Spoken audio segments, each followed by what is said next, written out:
Halo Sobat Alam Alsara, bersama saya lagi Muhammad Antar sebagai Well Control Instructor. Dan topik yang akan saya bahas kali ini adalah sangat menarik ya, karena saya akan membahas tentang dalam well control dan juga pressure control, apa bedanya workover operation dengan well intervention operation. Oke, karena kalau kita hanya mengingat kembali atau sering kita dengar, workover adalah suatu operation yang berdiri atau yang kita consider sebagai well servicing atau well intervention, which is correct. Workover adalah a part dari well intervention atau well servicing, karena workover juga itu adalah menggunakan atau melakukan operation di sumur yang sudah jadi. Tapi kalau kita berbicara tentang well control dan juga pressure control, kita harus membedakan, karena yang paling penting di sini adalah bagaimana kita mengatasi pressure-nya. Karena in the end of the day, saat kita ngomongin atau saat kita berbicara tentang well control, itu adalah kita berbicara tentang mengkontrol pressure. Dalam workover operation, seperti yang kita sudah tahu, workover sebelum kita melaksanakan workover operation seperti decompletion, mencabut production pipe, atau kita ingin melanjutkan drilling, menambahkan depth, atau melakukan deviation, horizontal well, whatever it is.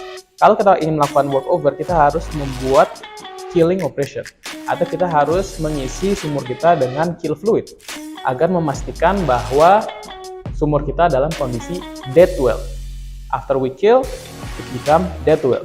Apa yang diartikan dengan dead well adalah di mana formation pressure kita dirasakan di bottom hole. Karena saat ini yang menghambat atau yang saat ini menahan pressure adalah brine kita atau kill fluid. Oke, sedangkan saat kita berbicara tentang well intervention menggunakan metode-metode intervention seperti wireline, slick line, coil tubing, dan snubbing, di sini kita tidak melakukan killing the well. Artinya kita beroperasi di keadaan sumur yang live. Artinya apa sumur live? Artinya kita menahan pressure-nya di surface. Di mana spesifiknya tergantung dari operation kita. Apakah kita wireline, slick line, coil tubing, atau snubbing.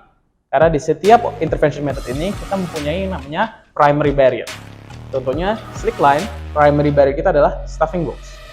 Untuk wireline yang kita bedakan braided line dan electric line, itu menggunakan grease injection head. Lalu saat coil tubing kita menggunakan primary barrier, yaitu adalah stripper.